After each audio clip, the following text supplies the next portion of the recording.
Здравейте, днес ще ви представяме най-добрият Opel към момента. Това е новата Insignia в най-добрата й версия GCI. Това е последният Opel, който не е направен под шапката на Peugeot. И освен, че най-добрият към момента е може би най-добрият Opel, произвеждан някога изобщо.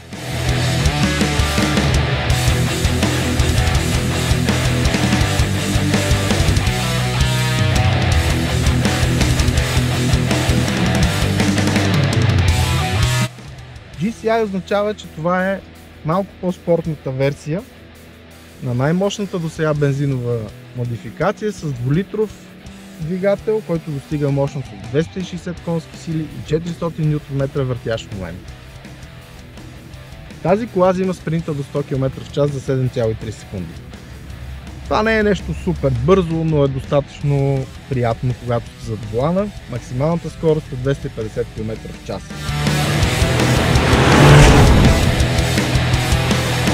Какво означава, че е малко по-спортна тази кола? Покачването й е малко по-спортно.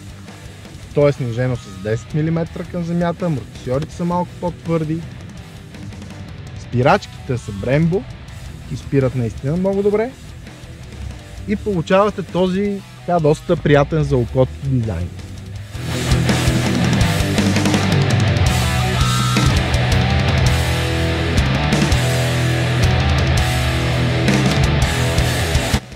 Тази Insignia е с 4x4 задвижване. Естествено, акцентът е върху предните колела, обаче при нужда прехвърля въртящ момент и към задните. Вместо тежки диференциали, Opel използва два съединителя за задния мост, които при нужда прехвърлят тяга назад. 4x4 системата има и Torque Vectoring Control, който разпределя въртящия момент в завоя, в зависимост от това дали е към вътрешното или външното в завоя колело, за да поеме по-добре завоя в автомобила. Повечето от такива системи прилагат спирачно усилие към вътрешното в завоя колело.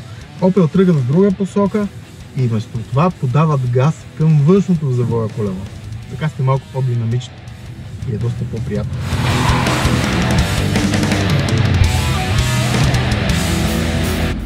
Всичко това, което ви казвам, е направило така, че тази версия GCI е дала по-добро време на легендарната немска писта Nürburgring от старата OPC версия. OPC беше най-спортните наточени версии на Opel, а GCI са едно стъпало отдолу.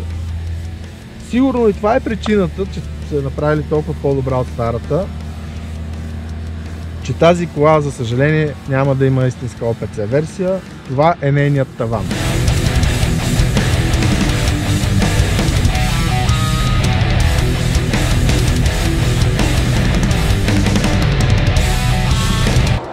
За волана Insignia GCI е много приятна.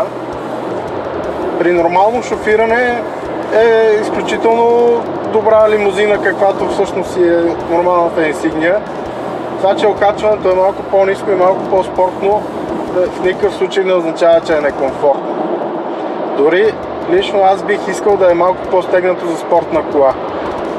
Също се отнася и за волана. Той е много добър, много хубаво се усеща неговото съпротивление, но е малко по-мек, отколкото ми се иска за спортна кола. Ето тук имаме режими. Тур и спорт. Те въздействат на окачването, на педала на газта, на трансмисията и на волана. Сега пускам спортния режим за завоите. Може би чувате, че и звука леко се променя.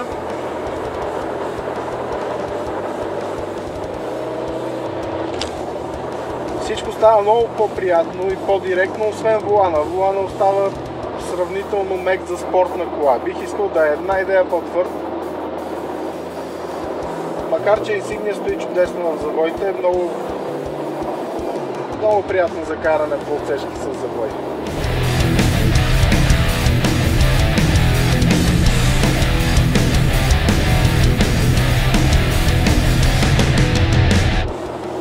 Спортният режим не е най-висшата стъпало, което може да наточите автомобила, когато искате да шофирате спортно. Натискайки два пъти бързо, един след друг, копчето за изключване на ESP-то, на таблото ви излиза режим Competitive.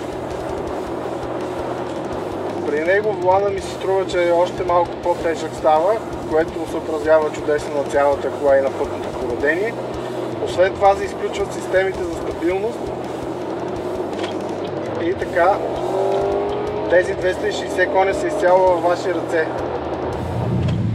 Новият Competitive Mode, който изключва Traction контрола, позволява да правим ето такива работи.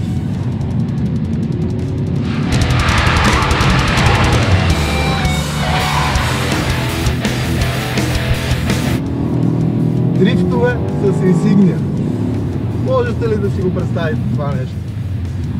4x4 системата на Insignia позволява това нещо, защото прехвърля и към задния мост достатъчно въртящ момент, когато имате нужда и когато усетите, че ви се правят такива работи. И започва истинско забавление. Колата предлага наистина страхотна техника. 2-литров турбомотор с споменатата мощност. 8 степена автоматик, производство на японската компания Aisin, каквато използват много премиум марки като Volvo, като BMW. Фаровете, които са тук до мен, също са изключително високотехнологични. Те са LED, освен това са матрични, във всеки един от тях има по 32 LED диода, които следят пътната обстановка. Когато карате през нощта, сте постоянно на дълги и ако има насрещен трафик, те не се гасят, просто една сянка пада върху колата, за да не я заслепява, всичко останало остава идеално осветено на дълги. Това също сме го свикнали да го виждаме в премиум автомобили. Задвижването на 4-те колела. Изобщо това е доста висока летва за това, което сме свикнали до сега да виждаме от Opel, а и това, което ще виждаме за напред, след като минаха под чапката на Peugeot. Говорейки за минаването под чапката на Peugeot на Opel, за да ме разберете какво им предвид, ще ви кажа, че последните ни два кросовър модела, Crossland X и Grandland X, всъщност са същите, каквито са на Peugeot 2008 и 3008. Това са едни и същи коли с различна обвивка. Съвсем скоро тествахме и новото Peugeot 508. Да, то наистина е доста интересна кола, доста висок скок в премиум отношение в сравнение с предишната 508. Но аз лично мисля, че тази Insignia има доста повече достоинства над новото 508. Тук имате 4x4 задвижване. Тук имате мощни 2-литрови двигатели, които ги нямате при Peugeot. И ако такава е тенденцията и ако новата Insignia е едно преоблечено Peugeot 508, за мен това ще бъде отстъпление от достоинствата на този модел. В GCI изпълнението на новата Insignia получавате тези страхотно изглеждащи спортни седалки. Освен, че изглеждат невероятно, те са сертифицирани от немската асоциация за здрави гърбове AGR. Тоест, гарантират ви дълги километри зад волана без умора и без притеснения за гръбначният ви стълб. Седалките имат функции за подгряване и охлаждане, както и за масажи, които се включват ето от тук. Огромен скок напред в новата Insignia спрямо старата е вътрешното пространство. То е изключително обширно станало за разлика от предишната Insignia.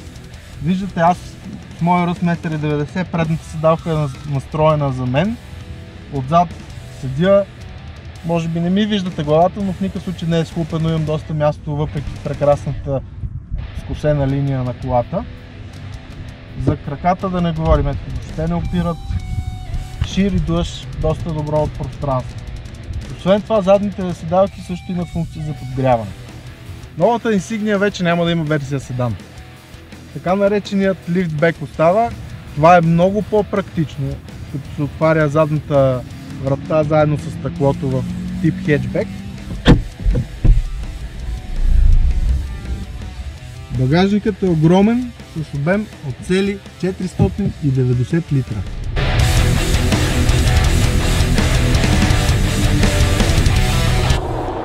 Сега пред мене съм изнесъл на бордовия компютър разхода на гориво.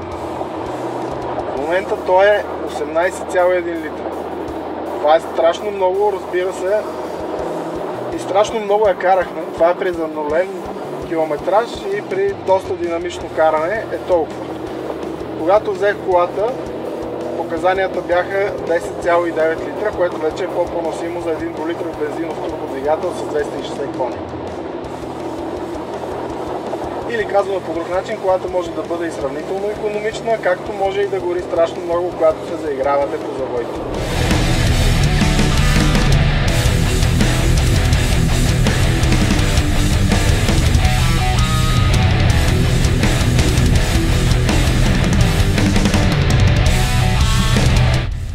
Цената на тази кола тук до мен е изненадващо достъпна за това, което тази кола предлага.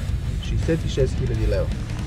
За съжаление обаче скоро няма да може да си я купите, защото Opel ще спират този прекрасен 2-литров двигател заради все по-тежките еконорми в Европа. Ще има обаче дизелова версия с 2-литров битурбо двигател.